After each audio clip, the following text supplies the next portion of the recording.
संगम नगरी प्रयागराज के शाहगंज थाना क्षेत्र स्थित गड़ी कला मोहल्ले में उस समय हड़कंप मच गया जब एक किराए के कमरे से एक साथ 3 लाशें मिलने की खबर फैली। ये वारदात प्रयागराज जंक्शन के बेहद करीब घनी बस्ती में हुई। मृतक दंपति मूक बधिर थे और करीब 6 महीने से इस मकान में किराए पर रहकर कबाड़ बीनने का काम करते थे। उनके साथ एक और महिला भी कमरे में रहती थी, जिसकी लाश भी उन्हीं के साथ पाई गई। मकान मालिक ने जब काफी देर तक कमरे का दरवाजा बंद देखा तो उन्हें शंका हुई। खिड़की से भीतर झांकने पर कमरे का खौफनाक मंजर देखकर उनके होश उड़ गए।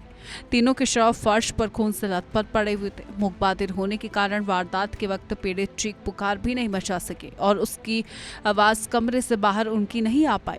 मकान मालिक की सूचना पर पहुंची पुलिस टीम ने मौके का मुआयना किया। तीनों शवों को पोस्टमार्टम के लिए भेजा। पुलिस अब आसपास के लोगों से पूछताछ कर रही है।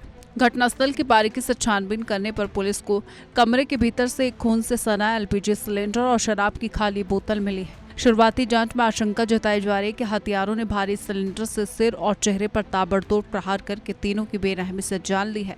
वारदात की क्रूरता का अंदाजा इसी बात से लगाया जा सकता है कि मृतकों के चेहरे और सिर पर गहरे जख्म के निशान हैं।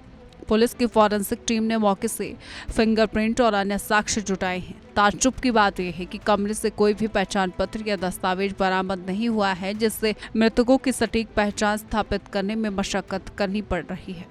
स्थानीय लोगों के अनुसार ये परिवार शांत स्वभाव का था और अपना गुजारा करने के लिए रोजाना कबाड़ इकट्ठा करता था। इस तरह अचानक हुई वारदात से पूरे मोहल्ले में दहशत और खौफ का माहौल बना हुआ है। रेलवे स्टेशन के इतने नजदीक और घनी आबादी वाले क्षेत्र में इस तिहरे हत्याकांड से पुलिस गश्त और सुरक्षा दावों की पोल खुलती नजर आ रही है। आसपास के निवासियों का कहना है कि उन्होंने रात में किसी भी तरह की खटपट या संदिग्ध हलचल की आवाज नहीं सुनी। मूक बधिर होने का फायदा उठाकर हत्यारों ने बेहद चालाकी से बिना कोई शोर मचाए सनसनीखेज वारदात को अंजाम दे डाला और मौके से आसानी से फरार हो गए। जांच में जुटी पुलिस टीम अब इस बात की जानकारी जुटा रही है कि क्या कमरे में कोई और भी आता जाता था। पुलिस को एक अन्य संदिग्ध महिला के इस मकान में लगातार आवागमन की जानकारी मिली है, जिसकी तलाश तेज कर दी गई है। इसके अलावा पुलिस आसपास की गलियों और मुख्य मार्गों पर लगे सीसीटीवी कैमरों की फुटेज खंगाल रही है, ताकि वारदात से पहले और बाद में वहां से गुजरने वाले संदिग्धों की आवाजाही का पता लगाया जा सके। पुलिस की शुरुआती तफ्तीश में ये बात सामने आ रही है कि यह मामला आपसी गुटों की रंजिश या किसी घरेलू विवाद का नतीजा हो सकता है। पुलिस अधिकारियों के मुताबिक मृतक की पत्नी अक्सर बीमार रहती थी, जिसे लेकर कमरे में अक्सर कहासुनी होती रहती थी। इसके अलावा शराब की बोतल मिलने से इस बात की संभावना जताई जा रही है कि वारदात के वक्त कमरे में कोई जान पहचान वाला व्यक्ति मौजूद रहा होगा।